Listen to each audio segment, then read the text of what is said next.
Hello and welcome to episode 27 of the What Shara Made podcast.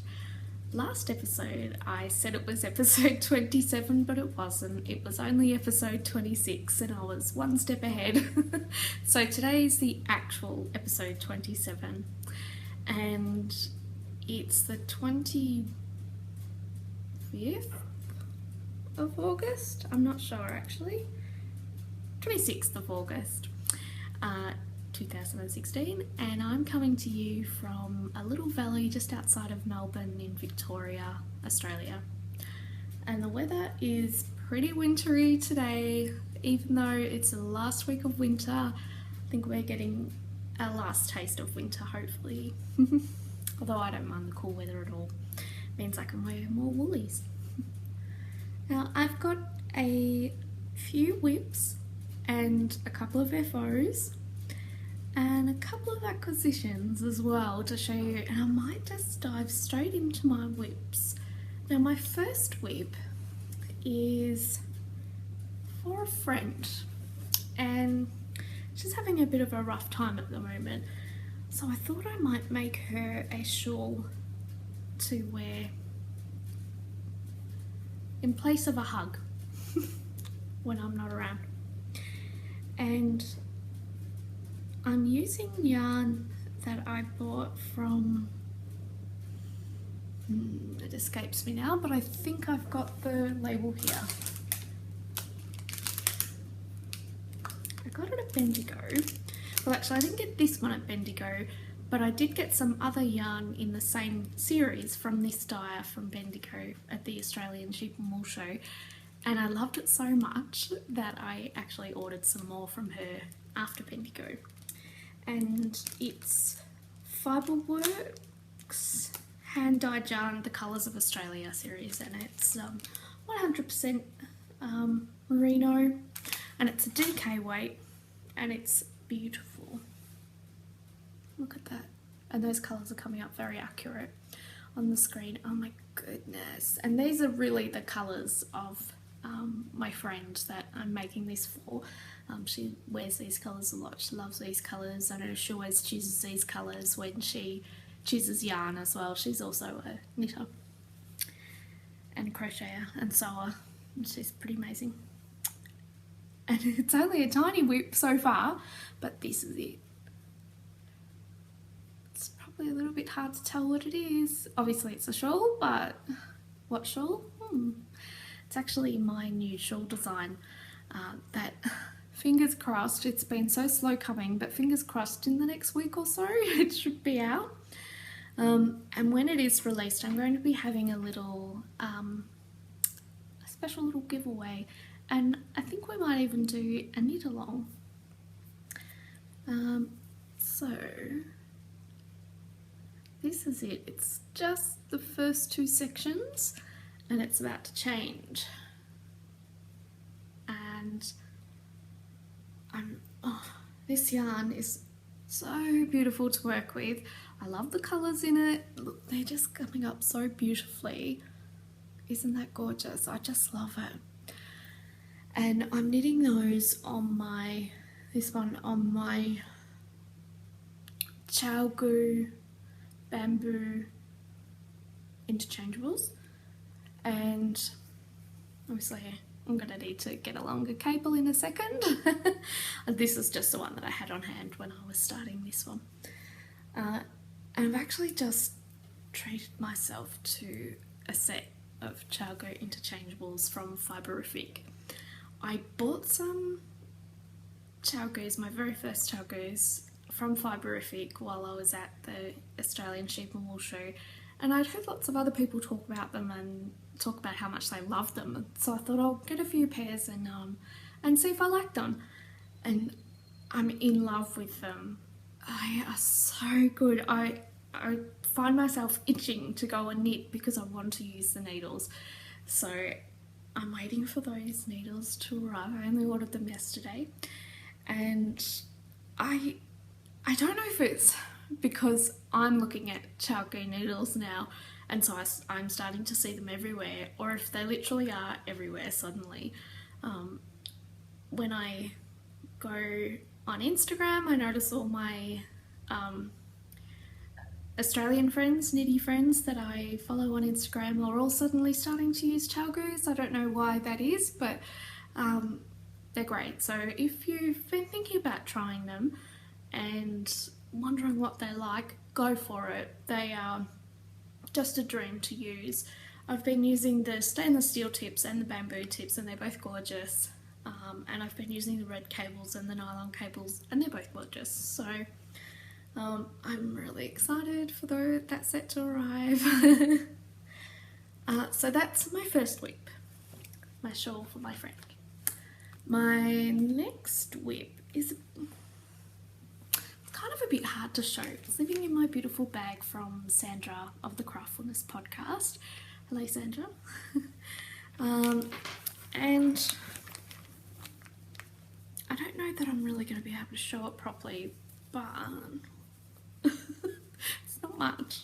Yeah, this is the beginning of it, and it's not going to be a blanket. My intention for it was to make a shawl out of these hexagon motifs, so it would have a straight edge, like a triangular shawl, so a straight edge across the top, and then it would go, wait, let me see if I'll put another one.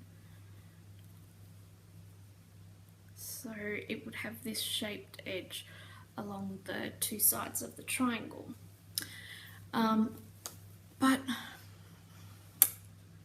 I'm wondering if maybe this yarn, it's a cotton yarn, and it's a DK weight yarn, if that might be too heavy and bulky in a triangular shawl. I could wear it over my shoulders, granny style, no worries, that'd be fine. But I don't tend to wear shawls very often in that manner. I usually wear them point at the front, wrapped around like highwayman style. And I'm thinking maybe this yarn might be too heavy to do that, but I don't know, I'm not sure. So then I'm thinking maybe to do a long rectangular wrap in the same, using the same motifs, but this edge would be also straight like this edge is. But once again, I'm not entirely sure how I would wear that, and if I would wear that. I don't know, so I'm still experimenting with this. I love the idea of the triangular shawl in this manner, but yeah, I'm not sure. I'll have to have a further think about it, and I think if I do a few more motifs and just place them together, I can play around with what they're going to look like, and that might help me.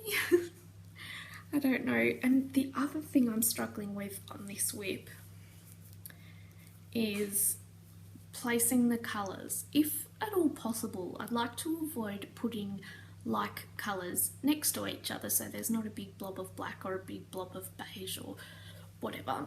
And mathematically that is possible, to not have any of the same colours touching each other in any formation, because I've got 4 colours going, and I literally have figured out this formula, calculation, I don't know what you call it, something to do with maths.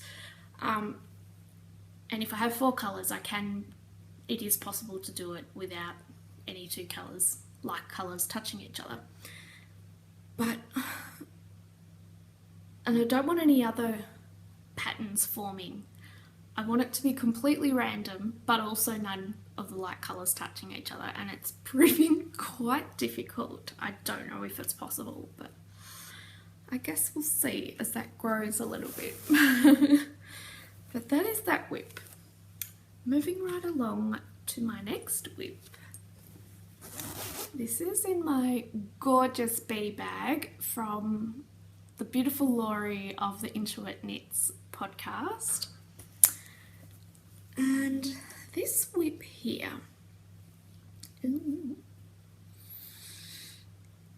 I haven't had the best time with this whip.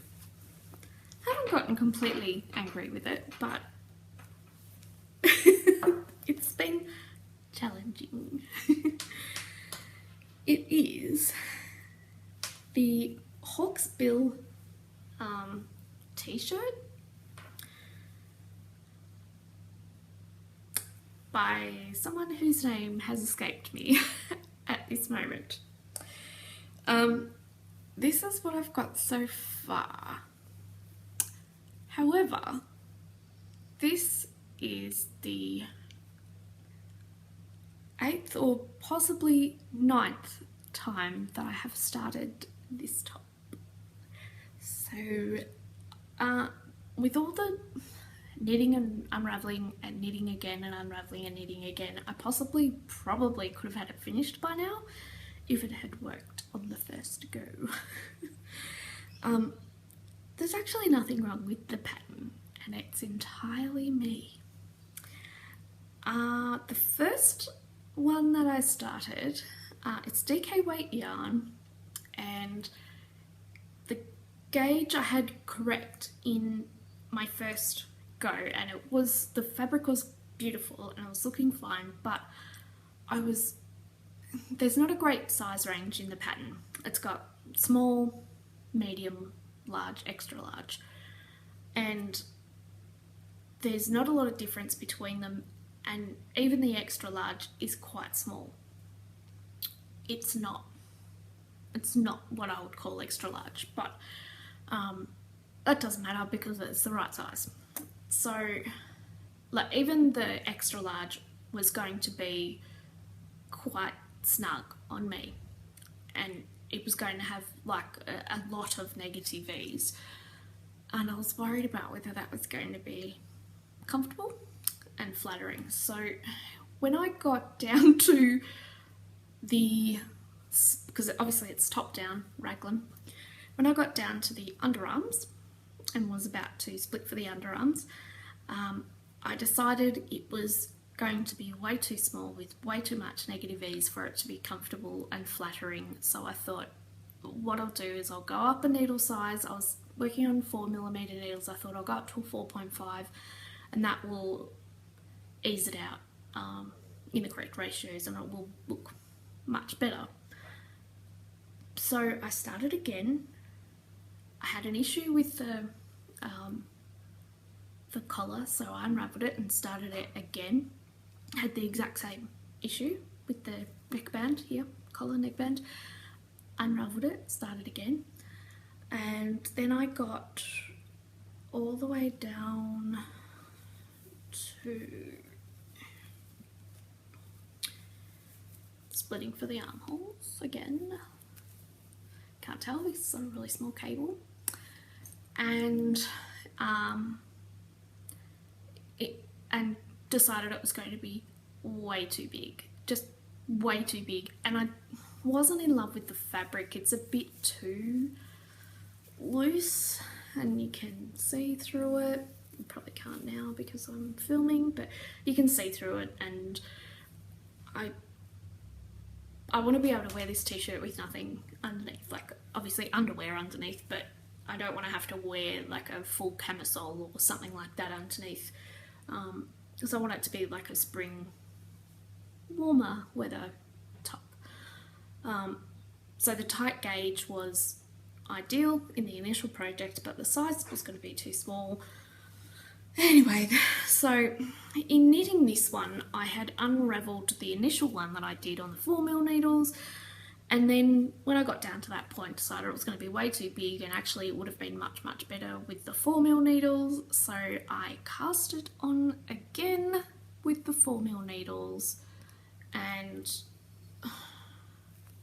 I think it's going to be much better with the 4mm needles. You can still see through this fabric, but it's nowhere near as see-through, and you could definitely wear this with nothing underneath except for underwear, of course. and it would still be quite lovely. I'm gonna love it when it's done. I know I am. I know I'm going to love it. It's raglan, top down, short sleeves, and it's got a curved, like, short row hem at the waist, and their waist is split as well, little splits on the side. It's going to be really, really cute. And I've got an event coming up next week and on Thursday, so I'm hoping, fingers crossed, to have this finished by in time for me to block it on Wednesday and for it to dry so I can wear it on Thursday. But we'll see how that goes. I may have overcommitted myself with that. And after all the false starts, I kind of had enough of it, and I haven't knit on it for 24 hours now because I needed a rest from it. But I know I'm going to love it when it's done. And the yarn that I'm using is Bella Storia Riva 8-ply, which is DK weight, and I got this at my local yarn store, which is beautiful, and I'm really happy with the yarn. It, considering how many times I've unravelled it and re-knit it, it is holding up very well, and thank goodness it is not hard to unravel. So I'm sure you know some yarns are really hard to undo. This one just comes undone fine. It didn't keep a lot of kink in it, even though it had already been knit up multiple times, which was handy, and it's not looking worn and worn out or anything like that, considering how many times I've knit it, knit the same yarn. And I'm really enjoying it, and I really like the little coloured flecks in it. It's beautiful. It's really, really lovely, and it's soft, but it's not a superwash wool, so it's still got that woolly tooth to it, but it's not itchy at all. And it's got nice stretch and recoil, and that's what I wanted for this top. So I'm actually really excited about it despite all the false starts. And I'll put a link to that in the show notes so you can check out the pattern as well. And that's that with. I did want to just touch on something that had come up a few times, and it's not something that I thought was secret knowledge or anything like that, but quite a few times recently I've been talking to people about, when I'm helping my students or just people in general, talking to me about knitting, and I'm discussing a pattern with them or helping them choose a pattern or decide on a size to knit in that pattern, and I mention negative or positive ease, and not many people appear to know what that is. I thought that was like common knitting knowledge, but apparently it's not. If you already know about it, just blank out for the next few minutes. You don't need to hear it again, but if you've never encountered a pattern that uses negative or positive ease, or you read in the sizing for a pattern that the garment has 4 inches positive ease, or looks best with 2 inches negative ease, or something like that, what that means is it refers to the fit of the piece. Something that, say you had a 40-inch bust, for example, and you knit something that had the finished size of 36-inch bust. That means that top has 4 inches negative ease, and that means it's going to be tight. It's going to be fitted, and your body will stretch the knitting out. And that's definitely a look you want to go for with certain styles and just personal preference as well. And the same goes in the opposite direction. If you had a 40-inch bust and you knit something that then had a 42-inch bust, the finished piece was 42 inches around the bust, that means it has 2 inches of positive ease. So positive bigger, negative smaller. And that means the top would be a little bit loose and a bit more roomy, it wouldn't be fitted. And that can be really important when you're choosing a size in a garment. If you love things to be snug and figure hugging, hopefully your pattern gives you information about the negative and positive ease. It doesn't just say choose a 36-inch bust and then you find out when you finish it that the pattern was designed with ease but it hasn't been mentioned. That can be very frustrating. And one way that you can check if a pattern doesn't mention how much ease it has, or if you want to really figure out exactly what the finished measurement of the bust will be, or any part, not just the bust, have a look. This is my method for choosing a size of a garment.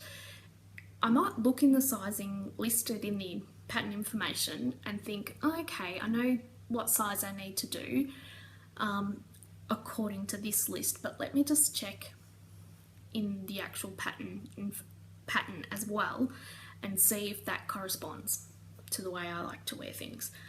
I have a look at, scroll through the pattern, have a look at the total number of stitches that I'm going to have at the bust point, and figure out what my personal gauge is in that the yarn I plan to use for the garment, and then I figure out this is going to start to get a bit complicated, but I think I might put the actual formula and calculations in the show notes because they're really important and they're really useful. I figure out how many stitches I have per centimetre, I know what my bust is in centimetres, and I figure out if I was to knit, say, the medium size in that pattern and it has 180 stitches at the bust, I can figure out then by dividing the 180 stitches by the number of stitches I have per centimetre, the exact centimetre measurement of that piece. And I'll also measure it my swatch a little bit stretched and not stretched, because naturally knitting stretches. It wants to stretch, it's going to stretch.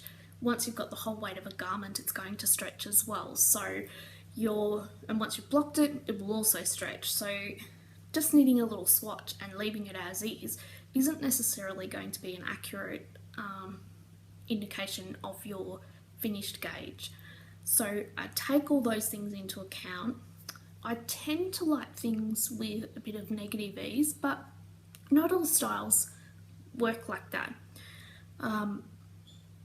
So I literally calculate what my personal gauge is going to be like at the bust measurement according to the exact number of stitches I will have at the bust measurement at the bust point in the garment, and that's how I decide on my size. So when I look at the sizing information given in the pattern, I might think I need a medium, but once I do those calculations, it might turn out I actually need to do a large, or I need to sometimes even do a small to get the fit that I'm after in a particular garment. And I don't know if this is making any sense at all, or if it's just a bit too complicated to take in without pictures and diagrams. I often have to draw things when I'm doing maths. That's how my brain works. I'm visual. I need to literally see the little groups of numbers and things. So I don't know if this is actually helpful. Hopefully it is, but I will pop that formula in the show notes so that you can do it as well. And it doesn't seem to be a thing that's just for beginner knitters. Obviously it's a great thing for beginner knitters to find out, and crocheters, but just recently I've come across a few people who've been knitting forever and still don't know those little tricks, I guess they're called, and often end up with garments that don't fit in the way they imagined or hoped. So it's a really useful thing to know, and it only takes a few minutes to figure all this out before beginning a garment, and it's 100% worth it. It will save you a lot of heartache and wasted time, and disappointment as well. And I cannot stress enough how important it is to do a swatch. If you're knitting a garment, you need to do a swatch. It doesn't matter if you always use 4mm needles and DK yarn. Different yarns are not necessarily going to be the same. So you could have 5 different DK weight yarns and they'll all knit up differently on the same size needles. You need to check your gauge every time you start a garment project. It's not so important with shawls or scarves and things like that, but anything that needs to fit a specific size, you need to do a swatch.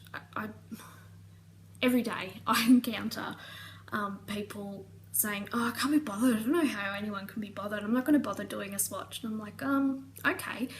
And those people then will always say, oh yeah, the last jumper I knitted didn't fit, it was way too big, or it was way too small, or the fabric was too stiff and it didn't sit right. And I'm like, yeah, you could have wasted 15 minutes doing a swatch and not had a whole wasted 2 months of knitting a jumper that doesn't fit.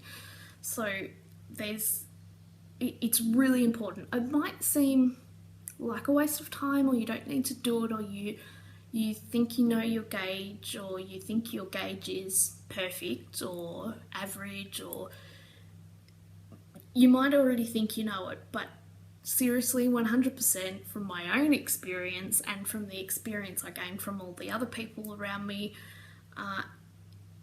doing a swatch is essential.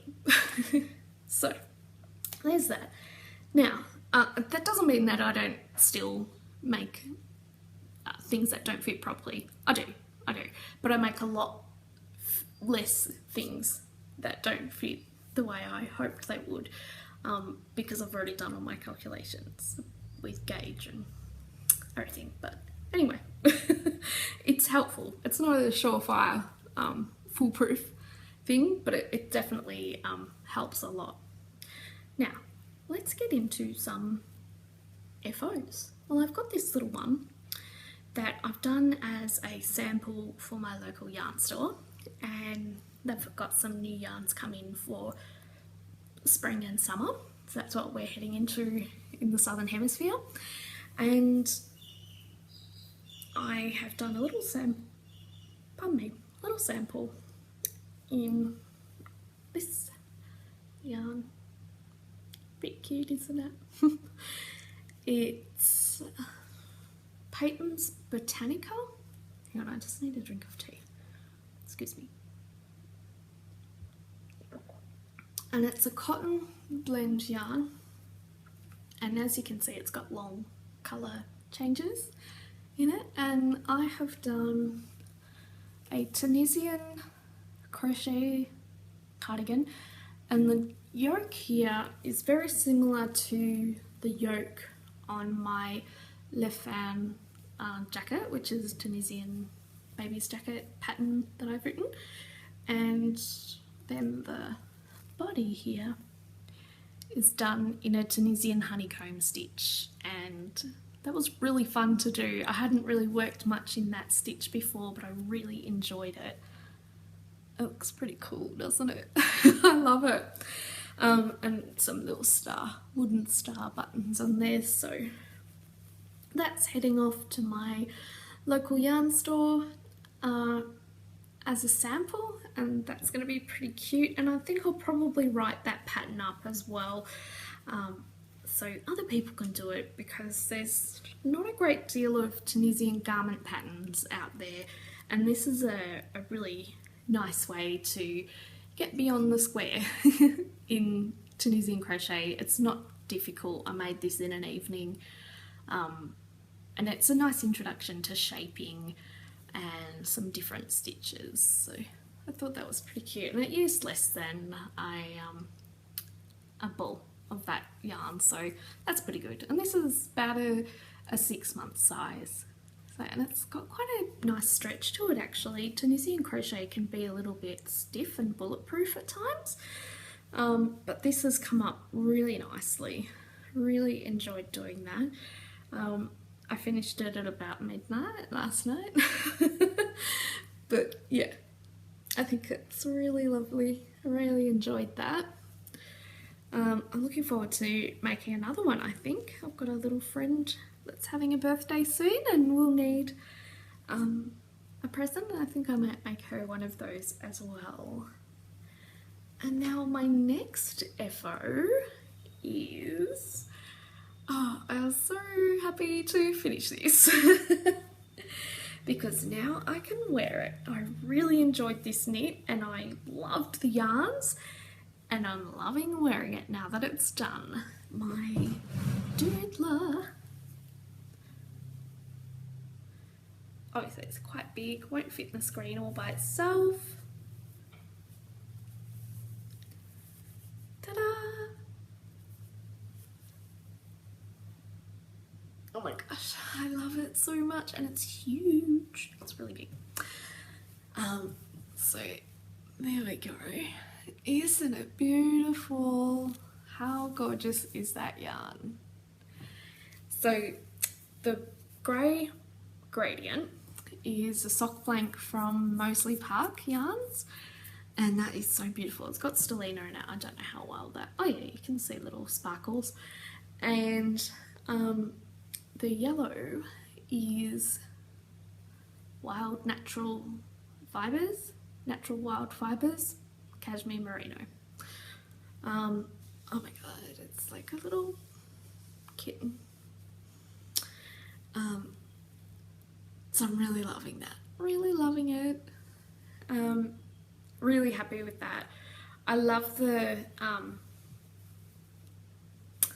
well, I only use 2 different yarns rather than 3 yarns like the doodler pattern suggests, and I really love that. I love that it's just 2 yarns, and obviously got the gradient, so there's more than one colour, but oh my gosh, I really love that. Oh my god, look how pretty it is.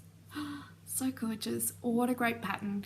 It's actually quite a quick pattern to work out because it's very popcorny, and probably the hardest part is this edge, so this here, simply because it has so many stitches in it. It's not actually difficult at all. It just has a load of stitches. I think I was maybe up to 560 or something towards the end, and that was a fair slog of knitting. But it wasn't hard. You didn't have to concentrate crazily on it, and it is short rows in the border, so even though you've got 560 stitches towards the end, you each row gets significantly shorter as you do it, so it's not too traumatic. The bind off did take me a whole evening because it is an I-cord bind off, and so that means you're knitting 3 stitches for every 1 stitch that's on the bind off, so that was a significant amount of knitting, but I love doing an I-cord bind off. I love the way they look. I like doing them. I love it. Really good, really good. You could easily do this body section with the gradient that I've used here in maybe 2 or 3 evenings. That would not be ridiculous, and you could easily do that border in 1 or 2 evenings depending on how committed you are.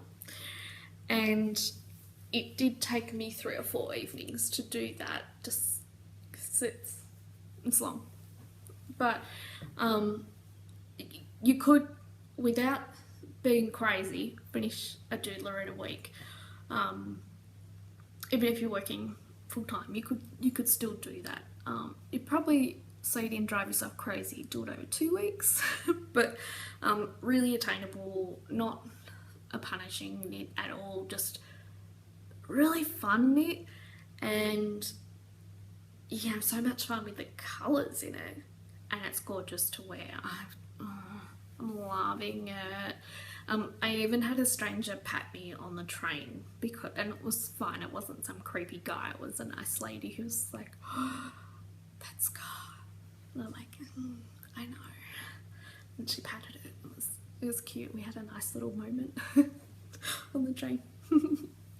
And I'm heading out today, and I'm going out to meet friends for a wine tasting event, and I haven't been to one of those for ages. Actually, where I live is wine country.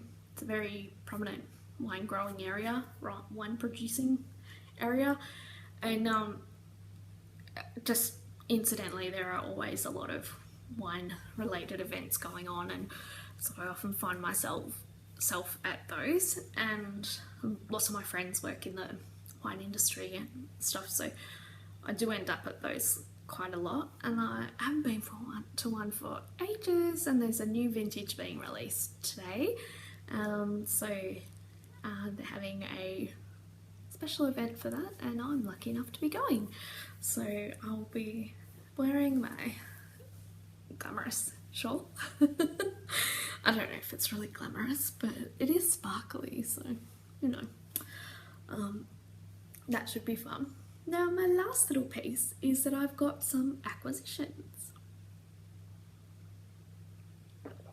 Now, they're not acquisitions that I bought, they are an acquisition that I won, yay, and then a beautiful present from a beautiful friend. They just happen to be from the same person.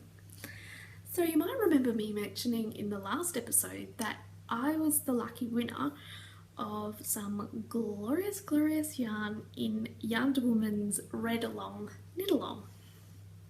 And it arrived today, and it's magnificent. Oh my god. It's actually a little bit darker in real life. It's coming up very bright there. But this yarn, oh my god, it is amazing, and the stellina is also red. I don't know what to do with this. I keep coming up with ideas and then feel like they're not worthy, because this is magnificent, and this is from Once Upon a Corgi. So cool, and it is called The Red Dress, and it's colorway ginger, maybe, no, base is ginger, and it's superwash merino nylon stellina. It actually says here that the stellina is gold, but what I can actually see when I look at this is that the stellina is 100% red, so I'm suspecting the stellina has dyed along with the yarn. I don't know how that works. Oh my god, it is so good, so magnificent. I'd love ruby red socks like this, because it'd be a nice little tribute to The Wizard of Oz, Dorothy, Ruby Slippers, which is one of my favorite movies, and I've actually gone to countless fancy dress parties as Dorothy, because I have the costume. I made myself a costume one year. Well, I had the costume, and when I first made the costume for a party, I found this magnificent pair of vintage red kitten heel shoes, ladies' shoes, that fit like a glove at the op shop, at the thrift store, and I covered them in ruby red glitter, and they were amazing, and I made them for the party, obviously the fancy dress party for the costume, and then I just wore them around because they were so amazing. But I did lend them to someone and they didn't come back, so I no longer have those ruby slippers. And the dress that I made the light blue and white gingham dress, just like Dorothy wears in the film, and it was beautiful, and it was actually one of the best dresses I've ever made, actually. And I ended up altering it for one of my nieces to wear to a fancy dress party, and it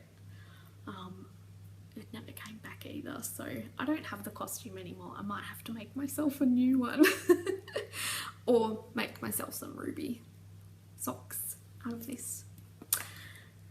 And not only but also, Melinda, lovely yarn woman, included something else for me as a very special present because she's fabulous, and that is, oh my god, this is so good, this yarn here. And you know I love my greens, so this is right up my alley. If someone was going to make a colourway for me, this is what it would be. Oh, that beautiful pale green with those colourful speckles, it's amazing. And this is from Yarn vs Zombies, and let's see if I can get that to focus. There is her information. And I've been trying to get my hands on some Yarn vs Zombies yarn forever, and now I have some.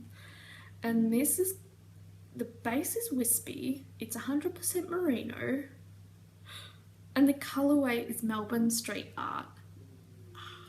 So I'm a huge fan of street art, and for those of you who don't know or aren't familiar with Melbourne, we have world famous street art, and we have a few areas in our city that are dedicated to street art, and people are allowed to go in there and do their street art, and some of it's magnificent, like just amazing. But now that it's really cool, it attracts a lot of morons, I don't know how else to put it, and people have started tagging over the amazing street art, and that gets a bit tiresome because tagging isn't really art, it's just you vandalising something with your name, so it's a big ego-stroking vandalism, according to me. Other people may have other opinions, and that is fine.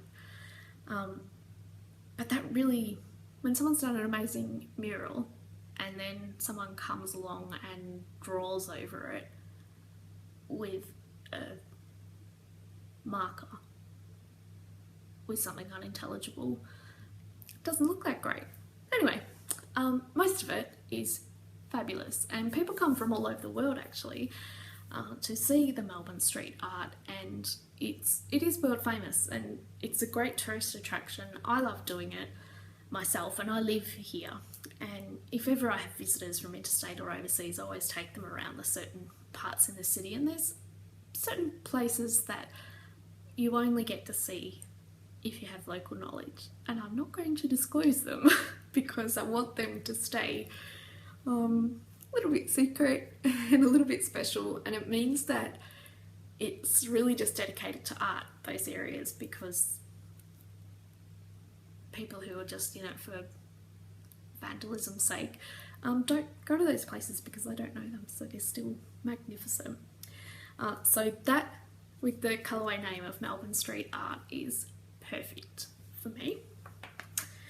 And on that note, I think I'm actually finished. I think I've done everything, which is good because I'm just looking at the clock here and I'm about to run out of time.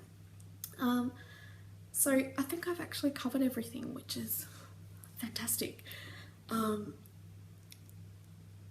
think that is everything. If I've forgotten something, sorry. Oh, one thing I do need to mention, because today will actually probably be the last day in August that I will be filming, I would normally do my monthly giveaway for the year-long stash busting craft along today, but I haven't decided on a prize for August yet, so it's going to have to wait until next episode, which might be next week. So it won't be that late, it won't be too delayed. The other thing that I probably should mention is that I'm having huge technical struggles when it comes to uploading each episode. I updated some programs on my computer, and now it's when I use my regular editing software to finish editing the video before I upload it, it's not working in the same way that it used to, and it used to be brilliant. And of course, when they changed it with the update, it's now not brilliant. And it's taking almost 24 hours, actually probably longer than 24 hours for the last episode to upload. And I've compressed the files and I've recompressed the files, and I've gotten to them to the smallest I can possibly get them without losing quality, and they're still taking 16, 24, 36 hours to upload. And while it's doing that, I really can't use the internet, so that's not practical. The internet around here is the worst. It's ridiculous, like it's worse than dial-up, and it is just mind-bogglingly bad. And it just takes forever to do it. So I'm working on trying to figure out a better way, but until then I may have to upload this episode at a lower quality so it doesn't take 36 hours to upload. But I guess we'll see. Fingers crossed it doesn't, but that might be the case. So apologies if the video is rubbish quality. I'm really sorry. Okay, I will see you all again in the next episode. I hope you have a lovely crafty week, and I hope the weather is kind to you, and I hope you get some whips whipped into shape and finished, because that's always a good feeling. And I hope you cast on something new just for yourself. Alright, I'll see you again soon.